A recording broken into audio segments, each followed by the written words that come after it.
الحمد لله رب العالمين والعاقبة للمتقين والصلاة والسلام على سيد المرسلين أما بعد فأعوذ بالله من الشيطان الرجيم بسم الله الرحمن الرحيم شهر رمضان الذي أنزل فيه القرآن وقال الله تبارك وتعالى في مقام آخر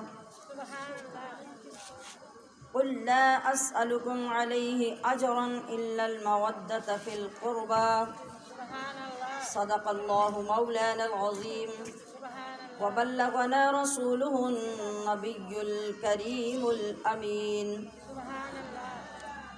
إن الله وملائكته يصلون على النبي يا أيها الذين آمنوا صلوا عليه وسلموا تسلیما الحمد للہ علی احسانہ.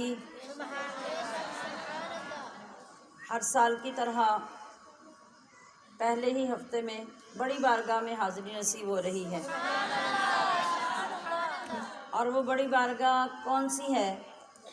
جس بارگاہ کی حاضری کے لیے، جس بارگاہ کے ادب کے لیے، جس بارگاہ کی عظمت و حشمت کے لیے قیامت میں تمام انبیاء بھی ادب سے کھڑے ہو جائیں. وہ کس کی بارگاہ ہے؟ وہ دختر رسول حضرت سیدہ زہرا بطول ام الحسنین سیدہ فاطمۃ الزہرا سلام اللہ تعالی علیہا کی ذات ہے.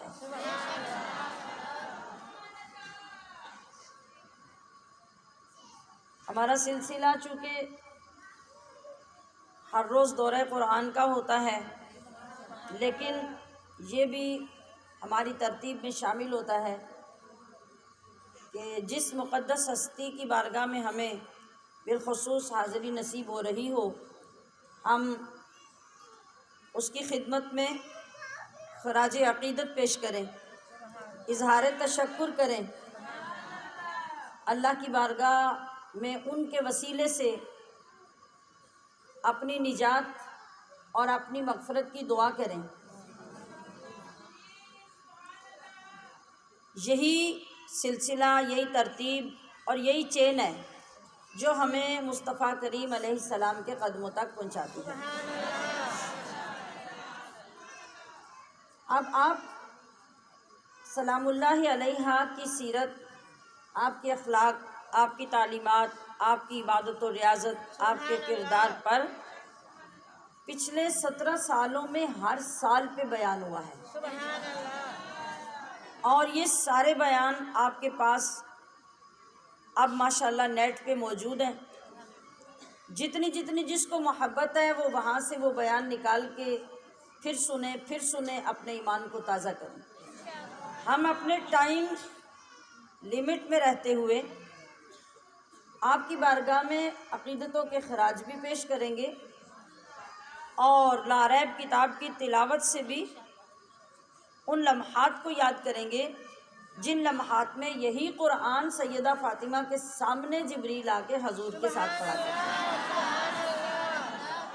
اب چونکہ ہم نے دوہری برکتیں حاصل کرنی ہیں، سعادتیں سمیٹنی ہیں، اس لیے ہم ٹائم کے اعتبار سے دونوں چیزوں کو لے کر چلیں گے. تو میں آپ کی ذات اقدس کا نقشہ اور مختصر ترین خلاصہ کسی عاشق کے اشعار کے ساتھ آپ سب کے محبتوں کی نظر کرتے ہوئے پھر قرآن کریم کی تلاوت کی طرف بڑھوں گی. تو سیدۃ النساء العالمین حضرت سیدہ فاطمۃ الزہرا سلام اللہ تعالی علیہا، آپ کی وفات کا دن 3 رمضان المبارک ہے. جو نئے لوگ تشریف لائے ہوں اور جن کے نالج میں یہ بات نہ ہو، ان کے لیے بالخصوص عرض کر رہی ہوں کہ 3 رمضان سیدہ فاطمۃ الزہرا کی وفات کا دن ہے، اور آپ کی وفات ہو یا آپ کی ولادت ہو، بات تو یہ ہے کہ دونوں دنوں میں ہمیں ایک خاص نسبت آپ کے ساتھ نصیب ہوتی ہے. ہماری توجہات جب آپ کی ذات اقدس کی طرف جاتی ہیں، آپ کی توجہ ہماری طرف ہوتی ہے، تو کیا ہوتا ہے؟ فیض کے دروازے کھل جاتے ہیں. آپ جھولی پھیلائیں گے، وہ عطا کرنے کے لیے ہاتھ اٹھائیں گے. جب ادھر سے ڈالا جائے گا، ادھر سے جھولی پھیلا کے لیا جائے گا تو فیض آنا شروع ہو جائے گا. تو یہ کون سیدہ فاطمہ اور آپ کی شان اقدس کیا ہے؟ بنت خیر الورا سیدہ فاطمہ، اوج صدق و صفا سیدہ فاطمہ. اوج کا مطلب ہے کہ بلندیوں کی بھی معراج، سچائی اور ستھرائی کی بلندیوں کی معراج پر جو ذات فائز ہے اس کا نام سیدہ فاطمہ. بنت خیر الورا سیدہ فاطمہ، اوج صدق و صفا سیدہ فاطمہ. اور سنیے اور رشک کیجئے، تیرے آنے پہ اٹھتے ہیں خود مصطفیٰ. اے فاطمہ، اے ام الحسنین، اے کائنات کے والی کی شہزادی، تیرا مقدر، تیرے آنے پہ اٹھتے ہیں خود مصطفیٰ. یہ ہے رتبہ تیرا سیدہ فاطمہ. اور ایک اور مقام آئے گا جہاں تجھے آنر ملے گا، ویلکم کیا جائے گا، عزت عطا کی جائے گی. سب جھکائیں گے سر حشر میں آنے کا، سب جھکائیں گے سر حشر میں آنے کا، جب تیرا قافلہ سیدہ فاطمہ. اور تیرا ڈھل کے جو آنچل، سروں سے دوپٹے اتار کے فخر کرنے والی بیٹیاں، توجہ فرمائیے. جن ماؤں کی سروں پہ گھروں میں دوپٹے نہیں ٹھہرتے وہ مائیں توجہ فرمائیں کہ سر پہ دوپٹہ لینے کا مقام کیا ہے، سر پہ دوپٹہ لینے کی شان کیا ہے، اس کی اہمیت رب کے ہاں کیا ہے، سیدہ فاطمہ کے ہاں کیا ہے. تیرا ڈھل کے جو آنچل نہ پھوٹے سحر، سر سے دوپٹہ سرک جائے سیدہ فاطمہ کا تو حیا سے سورج منہ پھیر لے، منہ چھپا لے، اور دن ختم ہو کے رات ہو جائے تو جب تک سیدہ فاطمہ کے سر پہ دوپٹہ نہ آئے صبح ہی نہ ہو. تو اے کنیزان فاطمہ، آپ سب اسی شہزادی کی تعلیمات کے لیے روز تشریف لاتے ہیں، آپ سب اسی شہزادی کے کردار کا عکس بننے کے لیے ہر روز سفر کرتے ہیں اور ان محافل میں یہی دین سیکھنے کے لیے آتے ہیں. تو توجہ فرمائیے، اپنے سروں کو، اپنی عزتوں کو سیدہ فاطمہ کی ذات پہ قربان کرتے ہوئے اس کی حفاظت کیجیے. تیرا ڈھل کے جو آنچل نہ پھوٹے سحر، یہ ہے تیری حیا سیدہ فاطمہ. اور یہ ادب تھا کہ سورج نے دیکھا نہیں، یہ ادب تھا کہ سورج نے دیکھا نہیں، آپ کا نقش پا سیدہ فاطمہ. چہرہ تو بڑی دور کی بات ہے، بال تو بڑی دور کی بات ہے، سراپا تو بڑی دور کی بات ہے. شاعر نے بھی ادب کی حد کر دی، کہا یہ ادب تھا کہ سورج نے دیکھا نہیں، آپ کا نقش پا سیدہ فاطمہ. اے فاطمہ، آپ کا پیر مبارک جہاں لگتا ہے اور جہاں پہ نشان بنتا ہے، تیرے بابا نے اور تیرے سرتاج نے اس نقش پا کی بھی اتنی حفاظت کی کہ سورج کو وہ بھی دیکھنا نصیب نہ ہو. کیا چلنے کا انداز تھا. مباہلے کے دن میرے آقا جب ساتھ لے کے چلے تو کیا تھا، آگے مصطفیٰ تھے، پیچھے مرتضیٰ تھے، درمیان میں فاطمہ تھی. کہ مصطفیٰ کے نقش قدم پہ فاطمہ چلے اور جب فاطمہ کے قدم زمین پہ لگے تو ان کے اوپر مرتضیٰ اپنے پیر رکھ دے کہ پیروں کا نقش بھی باقی نہ ہو. کتنے فخر کی بات ہے کہ ہم اس ذات کی کنیزیں ہیں. اللہ کرے کہ ہم کنیزیں بن کے دکھائیں۔ سبحان اللہ، یہ ادب تھا کہ سورج نے دیکھا نہیں آپ کا نقش پا سیدہ فاطمہ، اور شب گزرتی گئی پر نہ پورا ہوا۔ یہ جھلکیاں ہیں سیدہ فاطمہ کی ذات کی۔ شب گزرتی گئی پر نہ پورا ہوا، ایک سجدہ تیرا سیدہ فاطمہ، اور حشر میں دے گی سب بیٹیوں کو امان، امن، حفاظت۔ حشر میں دے گی سب بیٹیوں کو امان، کیا چیز دے گی؟ وہ سیدہ فاطمہ کی چادر ہوگی۔ وہی چادر امت کی ساری بیٹیوں کے کام آئے گی کہ اس چادر کے نیچے پناہ ملے گی۔ آج اس چادر کے تقدس کو سنبھال لیجئے۔ حشر میں دے گی سب بیٹیوں کو امان، آپ ہی کی ردا سیدہ فاطمہ۔ اور مصطفیٰ نے کہا میرے ابوین بھی، ابوین کہتے ہیں عربی میں دونوں ماں باپ کو، اکیلے اکیلے ماں کو ام کہتے ہیں، باپ کو اب کہتے ہیں، لیکن دونوں کو اکٹھے کہنا ہو تو جیسے ہم اردو میں والدین کہتے ہیں، عربی میں ابوین کہتے ہیں۔ تو مصطفیٰ نے کہا میرے ابوین بھی ہیں تجھی پہ فدا سیدہ فاطمہ، اور تیرے گلشن کی پھولوں کی مہکار سے کیسی مہکی فضا سیدہ فاطمہ، اپنے دامن میں لے کے تیری آل کو، درد سے بھرا ہوا جملہ ہے، اپنے دامن میں لے کے تیری آل کو سج گیا کربلا سیدہ فاطمہ، سج گیا کربلا سیدہ فاطمہ۔ اور میری اور آپ کے دل کی دعا اور وعدہ وفا کیا ہے؟ ہوں گی نسلیں غلامان آل نبی انشاءاللہ، ہوں گی نسلیں میری آپ کی، ان کی اور آگے ان کی، ہوں گی نسلیں غلامان آل نبی، ہے یہ عہد وفا سیدہ فاطمہ۔ بولیے ہے یہ عہد وفا، ہے یہ عہد وفا سیدہ فاطمہ، ہوں گی نسلیں غلامان آل نبی، ہے یہ عہد وفا سیدہ فاطمہ، سیدہ فاطمہ۔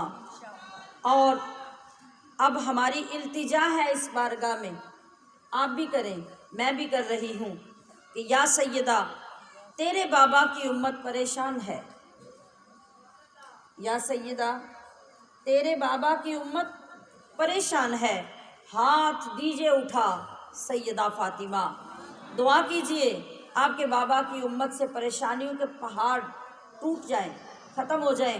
ہم آپ کو آپ کی لجپالی کا واسطہ دیتے ہیں کہ تیرے بابا کی امت پریشان ہے، ہاتھ دیجئے اٹھا سیدہ فاطمہ، سیدہ فاطمہ، سیدہ فاطمہ، ہوں گی نسلیں غلامان آل نبی، ہے یہ عہد وفا سیدہ فاطمہ۔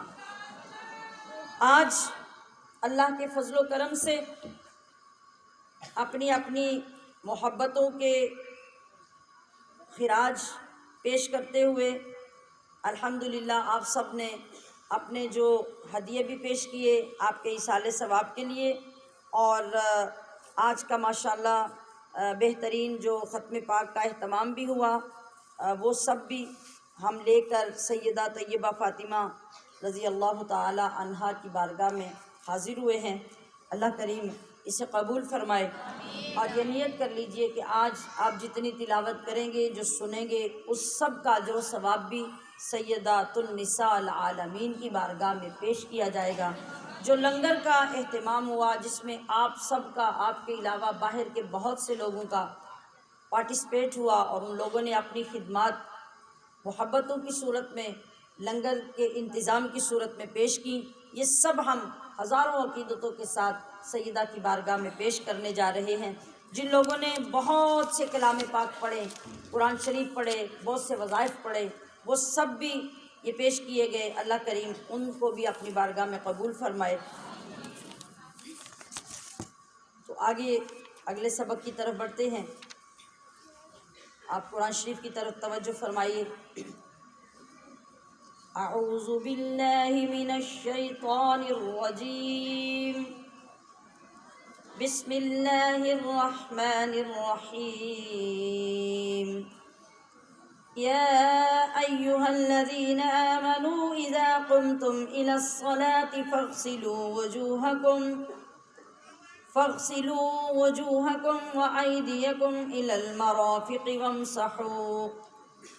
وامسحوا برؤوسکم وأرجلکم إلى الكعبین وإن كنتم جنبا فاطہروا وإن كنتم مرضى أو على سفر أو جاء أحد منكم من الغائط أو لامستم النساء فلم تجدوا ماء فتيمموا صعيدا طيبا فامسحوا بوجوهكم وأيديكم منه ما يريد الله ليجعل عليكم من حرج ولكن يريد ليطهركم وليتم نعمته عليكم لعلكم تشكرون واذكروا نعمة الله عليكم وميثاقه الذي واثقكم به إذ قلتم سمعنا وأطعنا واتقوا الله إن الله عليم بذات الصدور۔ يا أيها الذين آمنوا كونوا قوامين لله شهداء بالقسط ولا يجرمنكم شنآن قوم على ألا تعدلوا اعدلوا هو أقرب للتقوى واتقوا الله إن الله خبير بما تعملون۔ وعد الله الذين آمنوا وعملوا الصالحات لهم مغفرة وأجر عظيم، والذين كفروا وكذبوا بآياتنا أولئك أصحاب الجحيم۔ يا أيها الذين آمنوا اذكروا نعمة الله عليكم إذ هم قوم أن يبسطوا إليكم أيديهم فكف أيديهم عنكم واتقوا الله وعلى الله فليتوكل المؤمنون۔ صدق اللہ مولانا العظیم۔ جی، آپ کو یاد ہے کہ ہماری کل والی تفسیر میں سے کتنا حصہ رہتا ہے؟ بتائیں گے کون سی آیت سے شروع ہونا ہے؟ جی، چوتھی شروع کرنی ہے۔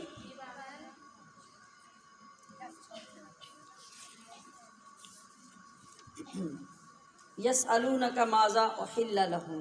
جی، آپ سے پوچھنے کا مطلب یہ ہے کہ آپ سب کی توجہ ادھر ہو جائے، آپ کو یاد آ جائے کہ ہم نے کل کا سبق تھوڑا سا جو چھوڑ دیا تھا وہ کتنا تھا اور کہاں تک آپ نے سنا تھا۔ یہی بات میں نے آغاز میں آپ کی خدمت میں عرض کی ہے کہ آپ روزانہ جب پڑھ رہے ہیں تو آپ کو یہ پتہ ہونا چاہیے، اور یہ اسی صورت میں ہو سکتا ہے جب قرآن کریم آپ کے سامنے ہوگا اور آپ پیچھے والے دن کا سبق بھی یاد رکھیں گے اور گھر جا کر ایک مرتبہ خود اپنے طور پہ پڑھنے کی کوشش کریں گے۔ آپ دیکھیں گے کہ رمضان المبارک میں ہی 50% آپ کے اندر قرآن سے محبت اور قرآن پڑھنے میں بہتری آنی شروع ہو جائے گی۔ جب ہم محنت کر رہے ہیں، کوشش کر رہے ہیں، سفر کر رہے ہیں تو اسے پھر کسی مقام پہ پہنچنا چاہیے۔ تو پچھلے سبق میں ہماری اگلی آیت کا مضمون تھا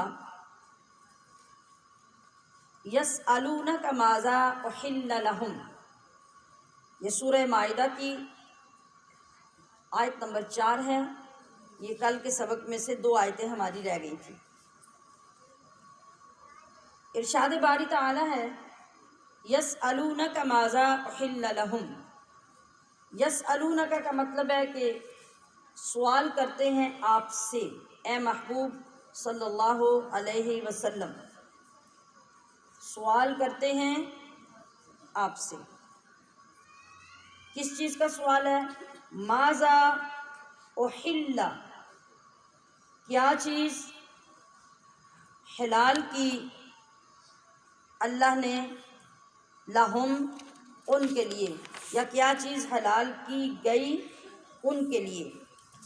قل آپ فرما دیجئے احل لکم حلال کی گئیں تمہارے لیے الطیبات پاک چیزیں.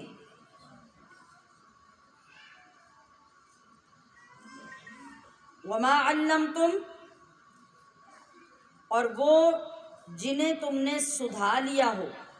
سدھانا کیا ہوتا ہے؟ کسی جانور کو کچھ سکھا کے اس کو کیا کر لینا،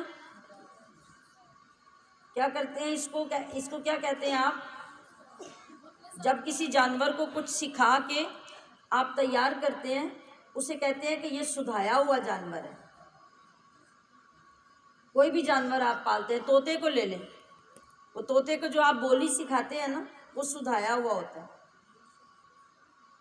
شکاری کتے کو آپ شکار کرنا سکھا لیتے ہیں تو وہ اس کے خلاف نہیں کرتا، یہ سدھایا ہوا ہوتا ہے. کسی بھی جانور کو آپ کوئی خاص کام سکھا دیتے ہیں اور وہ آپ کے اشارے پہ ویسے کرتا ہے تو وہ کیا ہوتا ہے؟ وہ سدھایا ہوا ہوتا ہے. تو یہاں کہا گیا وما علمتم، اور جن جانوروں کو تم نے سدھا لیا ہو، من الجوارح جو زخم دینے والے جانور ہیں ان میں سے. زخم دینے والے جانور وہی جو شکار کو جا کے پکڑتے ہیں، حملہ کرتے ہیں اور پھر اس کو چھوڑ دیتے ہیں. مالک نے ایسے ہی سکھایا ہوتا ہے کہ اس کو مارنا نہیں، حرام نہیں کرنا، حلال رہنے دینا ہے. پھر شکاری جا کے پکڑے گا اور اس کو ذبح کر دے گا تو وہ جانور حلال ہو جائے گا. تو سمجھایا گیا کہ یہ جانور، ان جانوروں کا کھایا ہوا بھی تمہارے لیے حلال ہے. مکلبین جنہیں سدھا کے تم شکاری بنانے والے ہو، تعلمونہن تم انہیں سکھاتے ہو، مما علمکم اس سے جو تمہیں سکھایا ہے اللہ نے. ہر چیز بنیادی طور پہ، فطری طور پہ انسان کو یا کسی بھی مخلوق کو کس نے سکھائی ہے؟ اللہ نے. آپ کو بات کی سمجھ آ رہی ہے؟ جی، اللہ نے سکھائی ہے. کوئی بھی چیز جو پیدا ہوتی ہے، مخلوق کوئی بھی ہے، اس کی زندگی اور اس کی نیچر کے مطابق اس کو جو علم ہوتا ہے وہ اللہ سکھاتا ہے. ایک مثال میں نے پہلے بھی کئی بار دی کہ مرغی انڈوں پہ بیٹھتی ہے. آپ مرغی کے نیچے انڈے رکھتے ہیں. آپ کے گھر میں 2-4 انڈے بطخ کے بھی تھے، آپ نے وہ انڈے بھی مرغی کے نیچے رکھ دیے. بچے نکلے تو بطخ کے انڈوں میں سے بطخ کے بچے نکلے اور مرغی کے انڈوں میں سے مرغی کے انڈے نکلے. اب ایک ماں تھی جو دونوں انڈے سینچ رہی تھی. یہ فرق نہیں آیا کہ بطخ کے انڈوں میں سے بھی مرغی کے بچے نکل آتے، دونوں بچے الگ الگ نکلے. اب بچے ذرا سنبھلے، چلنے پھرنے کے قابل ہوئے. مرغی ان کو لے کے نکلی سیر سپاٹے کے لیے. باہر نکلی تو آگے تالاب تھا. جی، آگے تالاب تھا. مرغی خود بھی ڈر گئی اور اس کے بچے بھی یوں یوں یوں یوں پیچھے پیچھے ہونے لگے. لیکن وہ جو 4 بچے بطخ کے انڈے سے نکلے تھے، چاروں نے چھلانگیں ماری اور پانی کے اندر. کتنی خوبصورت تعلیم ہے اللہ کی. اللہ نے ان کو پیدا ہوتے ہی بتا دیا کہ تم مرغی کے بچے نہیں ہو، تمہاری فطرت پانی میں رہنا ہے، تم بطخ کے بچے ہو. اب پیچھے سے مرغی سکھا کے لائی تھی کہ یہ تمہارے کزن ہیں، یہ اور ہیں، تم ان کے کزن ہو، تم اور ہو، یہ پانی میں جائیں گے تم نہیں جاؤ گے. مرغی تو بیچاری خود ڈر گئی. لیکن وہ جو اللہ نے سکھایا تھا وہ علم خود بخود جو بطخ کے بچوں کے اندر تھا وہ پانی کو دیکھتے ہی چھلانگے مار کے پانی میں چلے گئے۔ تو ہر چیز ہر مخلوق کو کون سکھاتا ہے؟ اللہ سکھاتا ہے۔ پھر آگے اس سیکھے ہوئے میں انسان جب کوشش کرتا ہے تو اس میں ترقی ہوتی چلی جاتی ہے اور وہ آگے بڑھتا جاتا ہے۔ تو فَكُلُوا مِمَّا، کھاؤ اس میں سے، امسکنا، جس کو پکڑ کر وہ روک رکھیں۔ کون؟ شکاری جانور، شکاری کتے جن کو آپ نے ہلایا ہوا ہے، وہ شکار کو پکڑ کر دبوچ کے رکھ لیتے ہیں۔ مالک نے ان کو سکھایا ہوا ہے کہ ان کو مارنا نہیں، چیرنا پھاڑنا نہیں، وہ چھوڑ دیتے ہیں مالک کے لیے۔ اور اللہ فرما رہا ہے کہ فَكُلُوا، اب وہ جن کو تم نے سکھایا تھا، ان کتوں نے جو شکار پکڑا ہے اور تمہارے لیے روک کے رکھا ہے، تو تم اس کو جا کے پکڑو، وَاذْكُرُوا، اور ذکر کرو، اسم اللہ علیہ، اس پکڑے ہوئے جان پہ اللہ کا نام کا، یعنی کیا ذکر کرو؟ تکبیر پڑھو، سبحان اللہ کہہ لیجیے، اللہ کی کتنی بڑی قدرت۔ ذرا سوچیے اس کے نظام کتنے ہیں، اور یہ سب کچھ بندے کے لیے ہے۔ اس پہ جا کے تکبیر پڑھو، اگرچہ وہ کتے نے پکڑا تھا لیکن کتا شکاری تھا اور اس نے اتنا پکڑا جتنا اسے سکھایا گیا تھا۔ اب جا کے اس پہ تکبیر پڑھو، وہ پکڑا ہوا جانور، وہ شکار تمہارے لیے حلال ہے۔ واتقوا اللہ، اور اللہ سے ڈرتے رہو، ان اللہ سریع الحساب، کہ بے شک وہ بہت جلد حساب لینے والا ہے۔ ڈرتے رہو کا مطلب کیا ہے؟ یعنی جتنی جتنی حد اللہ نے تمہیں بتائی ہے اور جتنی جتنی حد تمہارے لیے جائز رکھی ہے، اس سے آگے مت بڑھنا، اور یہ مت سوچنا کہ اتنی چھوٹ اس نے دی تھی تو اتنی ہم پاس سے پیدا کر لیں۔ نہیں، اللہ کا حساب بڑی جلدی ہونے والا ہے اور تمہارے اندر طاقت نہیں کہ اللہ کے سامنے کھڑے ہو کے حساب دے سکو، لہٰذا ڈر کے رہنا، ڈر کے، کہیں حد سے تجاوز مت کرنا۔ پیچھے تو آپ یہ دیکھیے کہ اللہ پاک نے فرمایا کہ تمہارے لیے جو بھی چیزیں حلال کی گئی ہیں وہ سب طیبات ہیں، پاکیزہ۔ تو اے انسان ذرا سوچ کہ تیرا رب تجھے کتنا پاک رکھنا چاہتا ہے، تجھ سے کتنی محبت کرتا ہے کہ کوئی ناپاک گندی چیز تیرے قریب آنا بھی پسند نہیں کرتا۔ اس نے جتنی چیزیں تیرے لیے حلال رکھی ہیں وہ ساری طیبات ہیں، وہ سب پاک ہیں۔ اور پاک چیزیں ہمیشہ، جو نفیس آدمی ہے، جو اچھی طبیعت کا مالک ہے، وہ کبھی کوئی گندی چیز نہیں کھاتا، اور جن کو کھانے پینے سے غرض ہوتی ہے ان کو جو ملے وہ کھاتے جاتے ہیں۔ آپ دیکھیں کہ 10 بندے بیٹھے ہوئے ہیں نا، ہوٹل میں، ریسٹورنٹ میں بھی بیٹھے ہوئے ہیں، کہیں ریڑھی والے کے پاس جا کے کھڑے ہو گئے تو جو ملے گا وہ کھاتے جائیں گے۔ ان میں 1-2 بندہ ایسا ہوگا کہ وہ کہے گا کہ یار یہ بھی کوئی چیز کھانے والی ہے، میں نے تو کبھی اسے چکھا بھی نہیں۔ تو کیا ہوتا ہے کہ طبیعتیں جتنی صاف ہوتی ہیں، جتنی نفیس ہوتی ہیں، اتنی نفیس اور پاک چیزوں کو پسند کرتی ہیں۔ تو اللہ سے بڑا نفیس کون ہے؟ اللہ سے زیادہ شاندار مزاج رکھنے والا کون ہے؟ تو جو اس کا مزاج تھا، جو اس کی نفاست تھی، اس نے وہ حصہ اپنے مسلمان بندوں کو دیا اور کہا کہ میں نے تمہارے لیے بھی نفیس، پاک، طیب چیزیں پسند کی ہیں۔ اب بندہ اگر خود ناپاکی کی طرف بڑھتا رہے تو اس کا کیا علاج ہے؟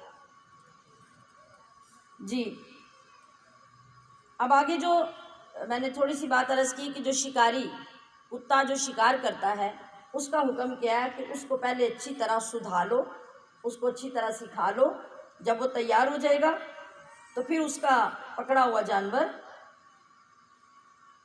حلال ہے۔ اگر اس میں سے کتے نے صرف پکڑ کے رکھا اور تمہارے پہنچنے تک وہ پکڑا ہوا جانور اگر مر بھی گیا تب بھی وہ حلال ہے، تب بھی وہ حلال ہے۔ ہاں، اگر اس نے چیرا پھاڑا، کچھ حصہ بیچ میں سے کھا لیا، پھر وہ جانور آپ کے لیے حرام ہو جائے گا، پھر حلال نہیں رہے گا۔ یہ شکار تک کے طریقے اللہ نے قرآن میں آپ کو سکھا دیا۔ اللہ کے شان پر قربان ہوئیے اور اللہ سے محبت کا ایک قدم اور بڑھائیے کہ جس کو ہماری کتنی فکر ہے۔ اب یہاں چند باتیں سن لیجئے شکار کے حوالے سے کہ جس شخص نے کوئی کتا یا شکرا، کوئی شکاری جانور جو ہے وہ کسی شکار پہ جا کے جنگل میں چھوڑا تو چند شرطوں سے وہ حلال ہوگا۔ ایک تو یہ کہ جو شکاری جانور ہے وہ کسی مسلمان نے سدھایا ہوا ہو یا پھر کسی اہل کتاب نے اس کو سکھایا ہوا ہو تو اس کا پکڑا ہوا شکار حلال ہوگا۔ دوسری بات یہ کہ شکاری نے، وہ کتے نے، جو شکاری جانور ہے، اس نے شکار کو پکڑ کر کوئی زخم لگایا ہو اور اسے دبوچا ہو اور زخم لگا کے مارا ہو تو پھر وہ حلال ہوگا۔ تیسری بات یہ کہ شکاری بندے نے جب جانور کو چھوڑا شکار کرنے کے لیے، کتا شکرا وغیرہ کے جا کے وہ جانور کو پکڑے، اس پہ حملہ کرے اور اس کو دبوچ لے، تو اس نے جب جانور کو چھوڑا تو جانور چھوڑتے ہوئے شکاری کیا کرے گا؟ وہ پڑھے گا بسم اللہ اللہ اکبر، اور تب جانور کو چھوڑے گا کہ وہ جا کے شکار پکڑے، یہ شرط ہے۔ اور اس کے علاوہ اگر شکاری کے پاس شکار زندہ پہنچ گیا، اب اسے ذبح کرنے کی ضرورت ہے، تو جیسے میں نے ابھی آیت میں کہا کہ فَاذْكُرُوا اسْمَ اللَّهِ عَلَيْهِ، اس پر بسم اللہ اللہ اکبر پڑھ کے اس کو ذبح کرو۔ اور اگر شکاری جانور کے پکڑتے ہوئے وہ شکاری پرندہ مر گیا تھا جس کو شکار کیا، تو اب چونکہ اس نے اس کو بھیجتے ہوئے بسم اللہ اللہ اکبر پڑھ لیا تھا، لہٰذا اب بھی وہ حلال ہوگا۔ میں نے پہلے بھی بتا دیا کہ یہ ضروری ہوگا کہ جو آپ کا شکاری کتا وغیرہ ہے اس نے چیر پھاڑ کر شکار کو خراب نہ کیا ہو، اگر کر دیا تو پھر وہ حرام ہو گیا۔ مجھے امید ہے آپ کو یہ مسئلہ سمجھ آ گیا ہوگا۔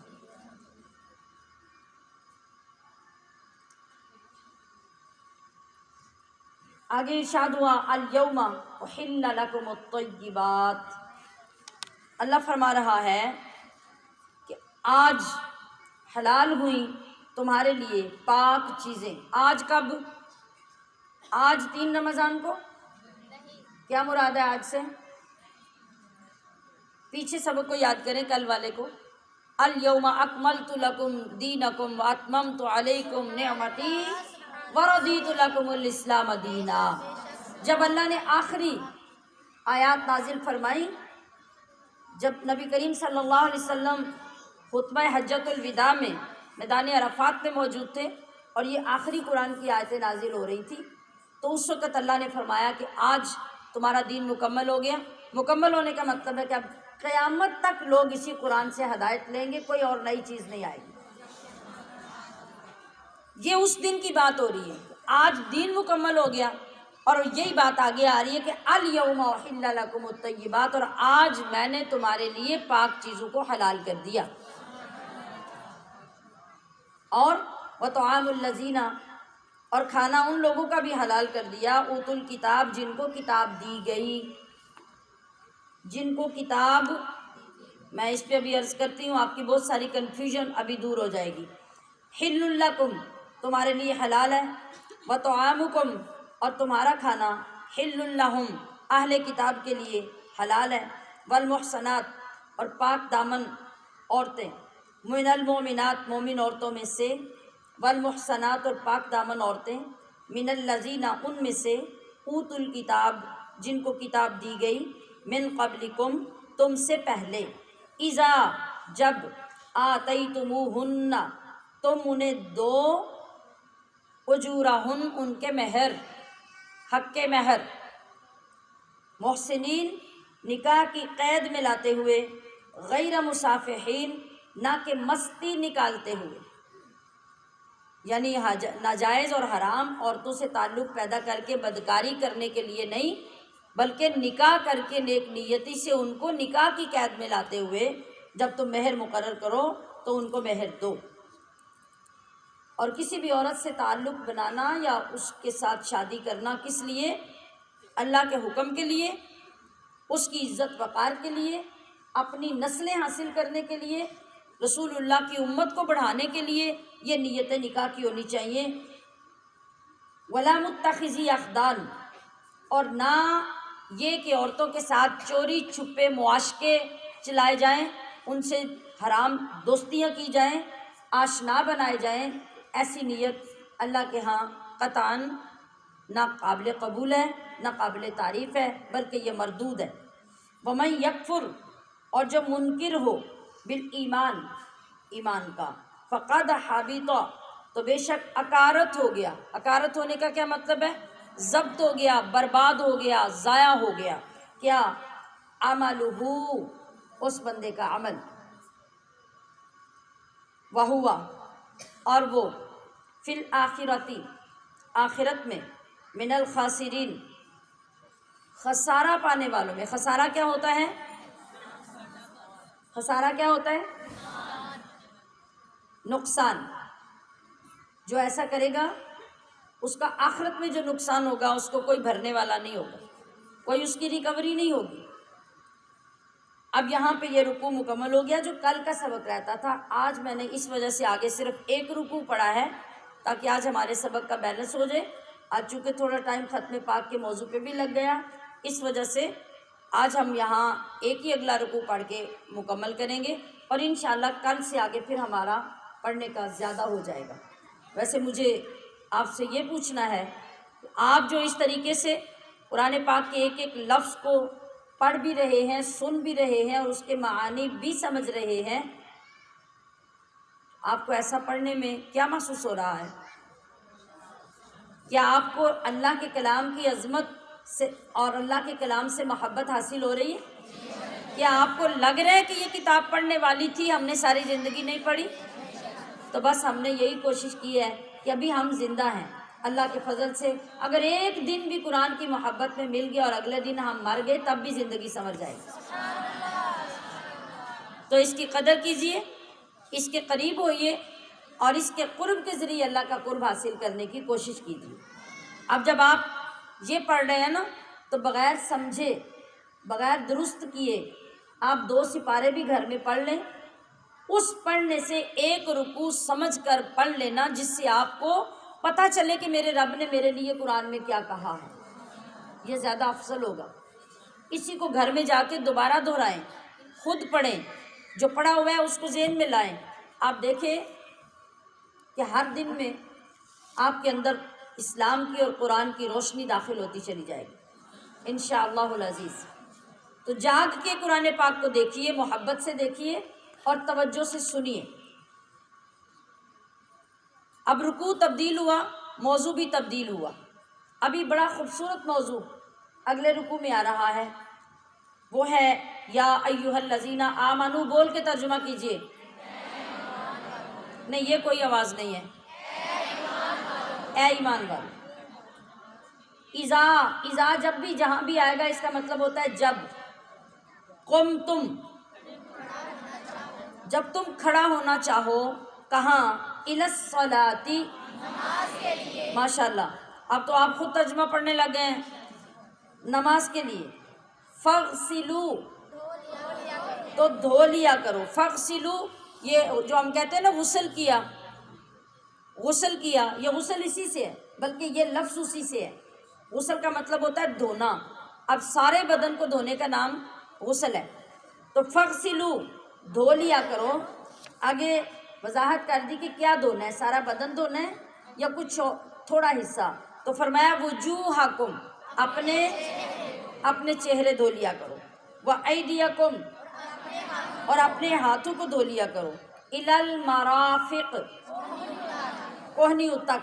کوہنیوں تک کا مطلب ہے کوہنیوں سمیت، یعنی کونیاں بھی اندر دھونی ہیں، یہاں تک اپنے ہاتھ۔ شریعت میں، میری طرف ایک منٹ دیکھیے، شریعت میں صرف اتنا ہاتھ نہیں ہوتا، شریعت میں یہ سارا ہاتھ ہے، ٹھیک ہے؟ شریعت میں اس سارے کو ہاتھ کہتے ہیں، اس لیے کونیوں تک کہہ کے واضح کر دیا۔ وامسحوا، اور مسح کرو، برؤسکم، اپنے سروں کا، وَأَرْجُلَكُمْ اور دھو لیا کرو اپنے پاؤں کو یعنی پیر، إِلَى الْكَعْبَيْنِ اپنے ٹخنوں، ٹخنے کیا ہوتے ہیں؟ گٹے، پنجابی میں جس کو ہم گٹے کہتے ہیں، اردو میں ٹخنے کہتے ہیں۔ تو پیر دھو لیا کرو گٹوں تک۔ گٹوں تک کا بھی یہ مطلب ہے کہ گٹوں سمیت، وہ سوکھے نہیں رہنے چاہیے اور کونیاں بھی سوکھی نہیں رہنی چاہیے۔ تو وَإِن كُنتُمْ اور اگر تم جنوباً جنبی ہو، جنبی کون ہوتا ہے؟ وہ مرد اور عورت جس پہ غسل فرض ہو، جنابت نجاست یعنی ناپاکی جس کی وجہ سے غسل فرض ہے مرد اور عورت پہ، ایسی حالت میں اس عورت اور مرد کو کہتے ہیں جنبی۔ اگر تم جنبی ہو تو کیا کرو؟ فَطَّہَّرُوا پھر خوب ستھرا کر لو۔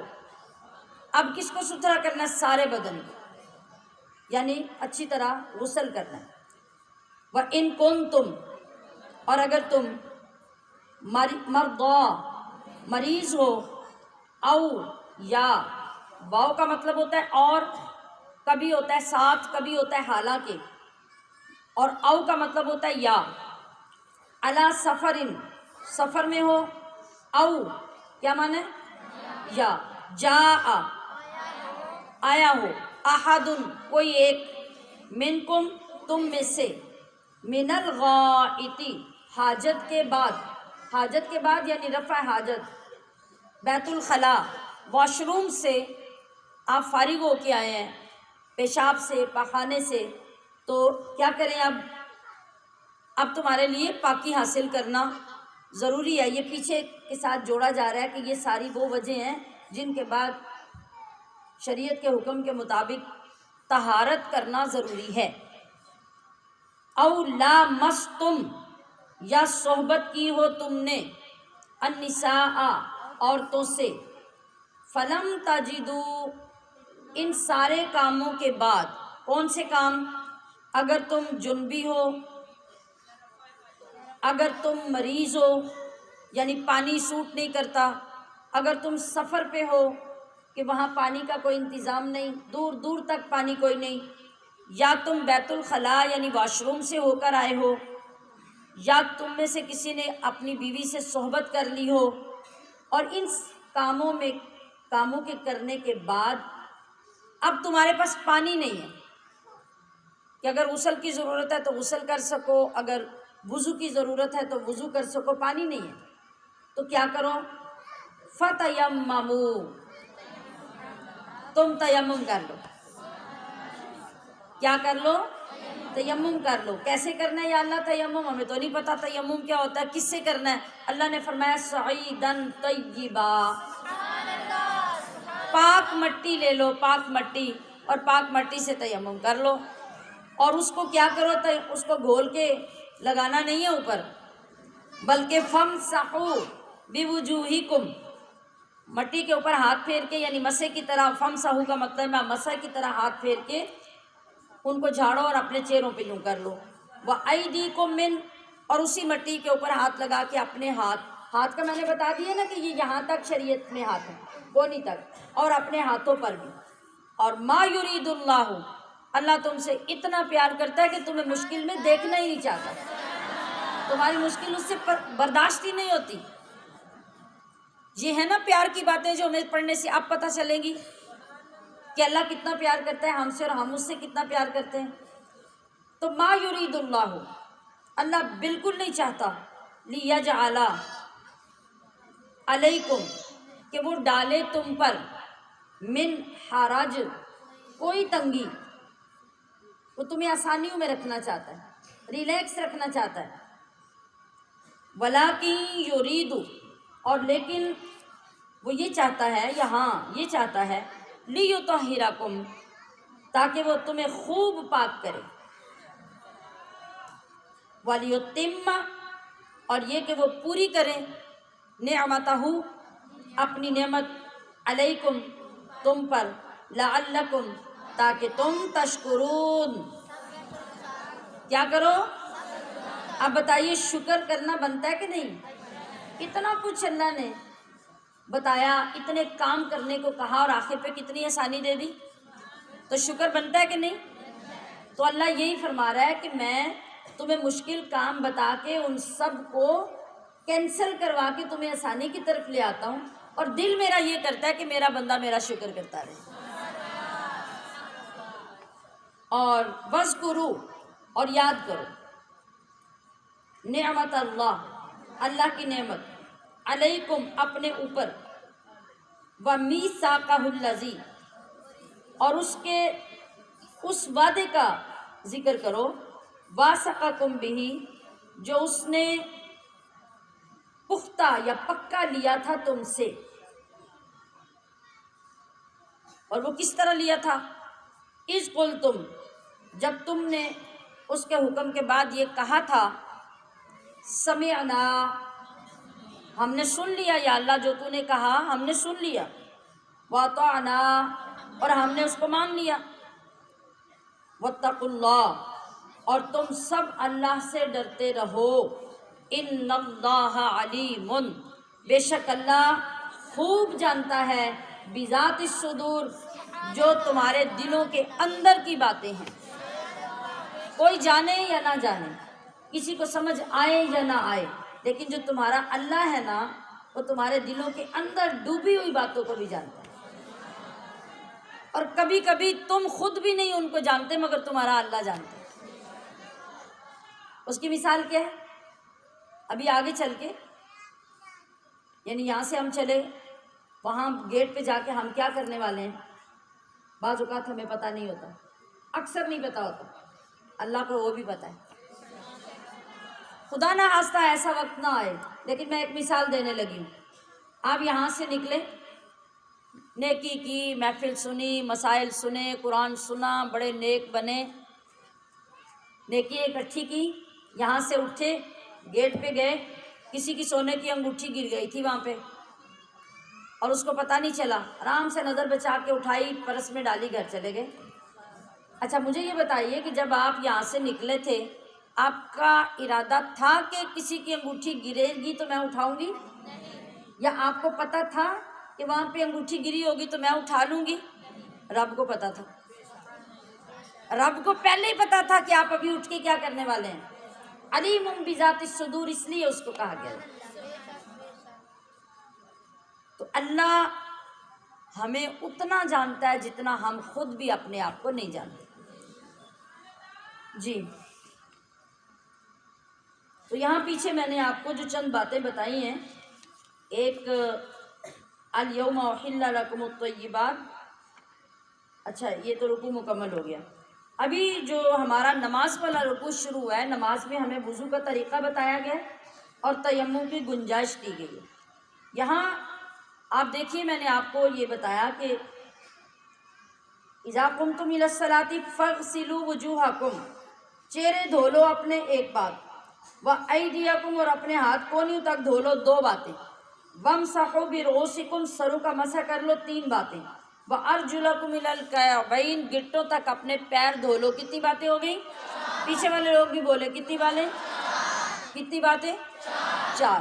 یہ جو قرآن کے اندر سے چار باتیں ہمیں ملی ہیں نا وضو کی، ان کو کہتے ہیں وضو کے فرض۔ کیا کہتے ہیں؟ وضو کے فرض۔ یہ اچھی طرح یاد رکھ لیجیے۔ اب اگر آپ سے کوئی سوال کرے کہ وضو کے فرض کتنے ہیں، آپ کیا جواب دیں گے؟ چار۔ وضو کے فرض، نماز کے فرض نہیں، وضو کے فرض کتنے ہیں؟ چار۔ اور کوئی پوچھے گا کہ آپ کو کہاں سے پتہ چلا کہ وضو کے چار فرض ہیں، تو آپ کیا بتائیں گے؟ کیا؟ میری چال سے؟ قرآن پاک سے۔ جی، اب قرآن پاک میں یہ کہاں لکھا ہے؟ یہ سورۃ المائدہ کی آیت نمبر 6 ہے۔ آپ یہ یاد کر لیجئے، اس بات کے عالم بن جائیے آپ۔ سورۃ المائدہ کی آیت نمبر 6 میں اللہ نے وضو کا طریقہ اور وضو کا حکم دیا ہے، جس کے مطابق وضو کے چار فرض ہیں۔ اب آپ دوبارہ گھر جا کے دہرا لیجئے اور اس کو یاد کر لیجئے۔ اب جو باقی رہ گئی بات، جیسے ہم وضو کرتے ہیں، وہ کیا ہے؟ وہ سنت طریقہ ہے۔ یہ فرض باتیں تھی، ان فرضوں کو ترتیب دے کر جب مصطفیٰ کریم نے ہمیں وضو کر کے دکھایا تو وہ سنت بن گئی۔ وضو کا جو فرض ہے، وضو کے فرائض جو ہیں وہ یہاں ہیں، آیت نمبر 6 سورۃ المائدہ میں۔ ان کو ترتیب کیسے دینا ہے، کس طریقے سے کرنا ہے، امپلیمنٹ کیسے کرنا ہے، جب وہ مصطفیٰ کریم نے کر کے ہمیں دکھایا تو وہ طریقہ سنت بن گیا۔ آپ دیکھیں نا، اللہ نے فرمایا تھا کہ یہاں تک ہاتھ دھو، وَأَيْدِيَكُمْ إِلَى الْمَرَافِقِ، تو نبی کریم صلی اللہ علیہ وسلم نے کیا کیا؟ اور جہاں اللہ نے فرمایا کہ فَاغْسِلُوا وُجُوهَكُمْ، سب سے پہلے اپنا منہ دھو، ہم کیسے وضو کرتے ہیں؟ ہم سب سے پہلے منہ دھوتے ہیں؟ سب سے پہلے کونیاں دھوتے ہیں؟ نہیں۔ کیوں نہیں کرتے ایسے؟ اس لیے کہ رسول اللہ صلی اللہ علیہ وسلم نے جب اس حکم کے مطابق وضو فرمایا تو آپ نے سب سے پہلے اتنے ہاتھ دھو کے ہاتھوں کو مطلب صاف کیا، پھر اس کے بعد مزید طہارت کے لیے، پاکی کے لیے، نفاست کے لیے آپ نے کلی کی، ناک میں پانی ڈال کے اس کے اندر سے جراثیم نکالے، پھر اس کے بعد آپ نے چہرہ مبارک دھویا۔ اب چہرہ دھلا تو پھر اس کی ترتیب پر بھی عمل ہو گیا قرآن پر۔ اب وَأَيْدِيَكُمْ إِلَى الْمَرَافِقِ، چہرہ دھونے کے بعد حضور علیہ السلام نے پھر اب یہاں تک کونیوں تک سارے بازو دھوئے۔ اس کے بعد وَامْسَحُوا بِرُؤُوسِكُمْ، پھر آپ نے مسح کیا، وَأَرْجُلَكُمْ إِلَى الْكَعْبَيْنِ، پھر آخر پہ آپ نے اپنے پیر مبارک دھوئے۔ اور دھونے کے بعد، پہلی بار جب وضو کیا، دھونے کے بعد آپ علیہ السلام نے فرمایا کہ صحابہ یہ میرا اور مجھ سے پہلے نبیوں کا وضو ہے۔ اب جب اس کے اندر طریقہ مصطفیٰ کا داخل ہوا، امپلیمنٹ آپ نے کر کے دکھایا، تو وہ سارا طریقہ کیا بن گیا؟ سنت۔ اور سارے وضو کے اندر فرض کتنے ہیں؟ 4، اور 4 وہ فرض ہیں جو آج آپ نے پڑھے۔ مجھے امید ہے کہ بڑے اچھے سے آپ نے وضو کا یہ مسئلہ سمجھ لیا ہوگا۔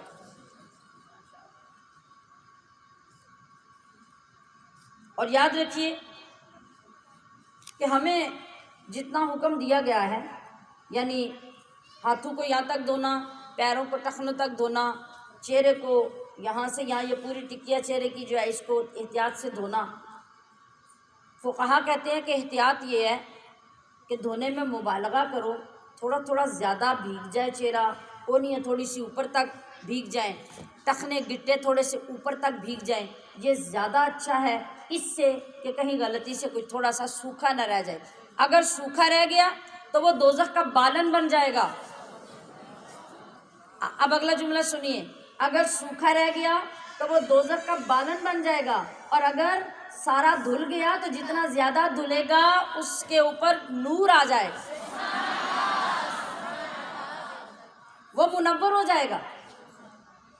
تو پھر کوشش منور کرنی چاہیے یہ دوزخ کا بالن بنانے کی۔ اس لیے وضو میں احتیاط کے ساتھ یہ سارے ارکان ادا کرنا یہ بہت افضل اور بہت ضروری ہے۔ جی، اس کے بعد اگلی آیت میں کیا ہے کہ تم لوگ یاد کرو اللہ کی نعمت کو اپنے اوپر، اور اس پکے وعدے کو جو تم نے کیا، اور وہ سننے کے بعد، وعدہ کرنے کے بعد تم نے کہا تھا کہ یا اللہ ہم نے سن بھی لیا، ہم نے مان بھی لیا۔ یہ کون سی بات ہے؟ اس میں اشارہ ہے ایک تو صحابہ اکرام کو اللہ نے وہ پکا وعدہ اور ان کا کیا ہوا وعدہ یاد دلایا کہ احسان اور نعمت تمہارے اوپر یہ ہے کہ اللہ نے تمہیں کافروں مشرکوں میں سے مسلمان بنایا۔ کتنا بڑا کرم اور نعمت ہے۔ اور پھر یہ کہ تمہارے لیے اللہ نے شریعت کے احکام کو آسان کر دیا۔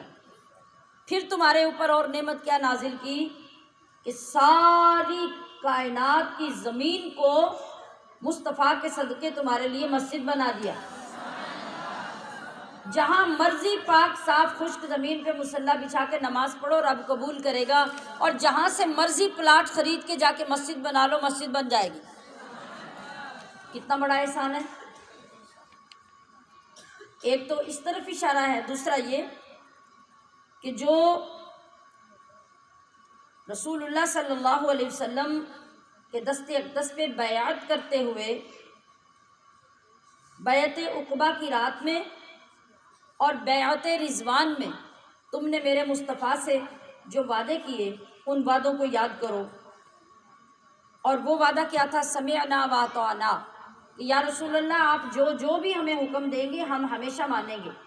تو اللہ نے وہ یاد دلایا کہ کبھی اس سے غافل مت ہونا، اور یہ مت سمجھنا کہ تمہارا کہا ہوا اللہ نے سنا نہیں ہے، بلکہ ان اللہ علیم بذات الصدور۔ یا ایھا الذین آمنوا، یہ تھوڑا سا ترجمہ آپ بھی تو کر دیں نا، اے ایمان والو۔ کونو، کونو کا مطلب ہے ہو جاؤ۔ اگر یہاں پہ لفظ ہو کانو تو پھر ہوگا ہو گئے یا وہ تھے، اگر کونو ہے تو اس کا مطلب ہے ہو جاؤ۔ کیا ہو جاؤ؟ قوامین، مضبوطی سے کھڑے ہو جاؤ، ڈٹ جاؤ، مضبوط ہو جاؤ۔ کس کے لیے؟ اللہ کے لیے۔ للہ شہداء، اس لیے مضبوطی سے قائم ہونا ہے، گواہی دینے کے لیے۔ کس بات کی؟ بالقسط، انصاف کی۔ ولا یجرمنکم، اور ہرگز نہ ابھارے تمہیں شنآن، عداوت یا دشمنی، قوم، اس قوم، کسی قوم کی، الا، اس بات پر، اللہ تعدلو، کہ تم عدل نہ کرو، اعدلو، تمہیں ہر حال میں عدل کرنا ہے۔ کوئی تمہارے اوپر ظلم کے پہاڑ توڑ دے، تم نے عدل کا دامن نہیں چھوڑنا، انصاف کے خلاف نہیں چلنا۔ کیوں؟ ہوا اقرب، وہ زیادہ قریب ہے ایسا کرنا۔ کس بات کے؟ تقوی کے۔ للتقوی، تقوی کے زیادہ قریب ہے۔ واتقوا اللہ، اللہ سے ڈرتے رہو۔ ان اللہ، بے شک اللہ، خبیر، خوب باخبر ہے، بما تعملون، تمہارے اعمال سے۔ وعد اللہ، وعدہ فرمایا اللہ نے۔ کس سے وعدہ کیا؟ الذین آمنوا، ایمان والوں سے، وعملوا الصالحات، اور جنہوں نے اعمال صالحہ، اعمال صالحہ کا مطلب ہوتا ہے نیک کام، جنہوں نے اچھے اور نیک کام کیے، اللہ نے ان سے وعدہ کر دیا، آج ہی کر لیا اللہ نے وعدہ۔ اور کتنا خوبصورت وعدہ، کتنا عالی شان وعدہ۔ کس کا وعدہ؟ لہم، ان کے لیے، مغفرتن، بخشش کا سرٹیفکیٹ دے دیا، کہا ان کے لیے بخشش ڈن ہے۔ وَأَجْرٌ عظیم، اور اجر عظیم بھی ان کے لیے آج سے تیار ہو گیا۔ وَالَّذِينَ كَفَرُوا، اب دوسرے گروہ کی بھی سن لو، اور جنہوں نے کفر کیا، وَكَذَّبُوا، اور جھٹلایا، بِآيَاتِنَا، ہماری آیتوں کو، اولئک، یہ وہی لوگ، اصحاب الجحیم، دوزخی ہیں، دوزخی، ان کے لیے کوئی گنجائش نہیں ہے۔ اور یا ایھا الذین آمنوا، اے ایمان والو، اذکروا، یہ دوسری تیسری بار لفظ آیا نا، اب آپ خود بولے، اذکروا، یاد کرو، نعمت اللہ، اللہ کی احسان یا اللہ کی نعمت کو، ایک ہی بات ہے۔ کس پر؟ علیکم، تم اپنے اوپر یاد کرو کہ اللہ نے کون کون سے احسان تمہارے اوپر کیے ہیں۔ اذ ہم، جب مضبوط ارادہ کر لیا تھا، قوم نے، ان یبسطوا، کہ وہ بڑھائیں، الیکم، تمہاری طرف، ایدیہم، اپنے ہاتھ، یعنی بڑھائیں اپنے ہاتھ کا مطلب کیا ہے کہ تمہارے ساتھ زیادتی کریں، تمہیں پکڑیں۔ فکفا، تو اللہ نے مدد کی اور ان کے ہاتھ وہیں پہ روک دیے۔ ایدیہم، ان کے ہاتھوں کو، عنکم، تم سے، یعنی تمہاری طرف ہاتھ بڑھنے ہی نہیں دیے۔ واتقوا اللہ، اور اللہ سے ڈرتے رہو۔ وعلی اللہ، اور اللہ پر ہی، فلیتوکل، چاہیے کہ توکل کریں، المؤمنون، ایمان والے۔ تو جس وقت ہمیں اللہ کی ذات اقدس پر توکل نصیب ہو جائے گا تو بڑی سے بڑی مشکل اور بڑی سے بڑی مصیبت بھی ہمارے لیے آسان ہو جائے گی، بشرطے کہ ہمیں اللہ سے محبت ہو جائے اور ہمیں اللہ کی ذات کے ساتھ توکل حاصل ہو جائے، ہمارا یقین کامل ہو جائے اور ہم یہ سمجھ لیں کہ جو بھی ہمارے ساتھ ہو رہا ہے وہ لازماً ہمارے بھلے کے لیے ہے، بالآخر ہمیں ہی اس کا فائدہ پہنچے گا۔ پیچھے آیت میں کہا گیا کہ اللہ نے ان لوگوں سے وعدہ کیا ہے جو ایمان لائے ہیں اور جنہوں نے نیک اعمال کیے ہیں۔ نیک اعمال کی ترغیب دی ہے یہاں پہ کہ نیک اعمال کرنا آپ کو جنت کے اعلیٰ درجات پہ لے جاتا ہے، نیک اعمال کرنا آپ کو اللہ کی بخشش اور مغفرت کے قابل کر دیتا ہے۔ اس ترغیب کے لیے نبی کریم صلی اللہ علیہ وسلم کی ایک حدیث مبارکہ سنیے۔ حضرت معاذ بن جبل فرماتے ہیں کہ نبی علیہ الصلوۃ والسلام کے ساتھ میں ایک سفر میں تھا،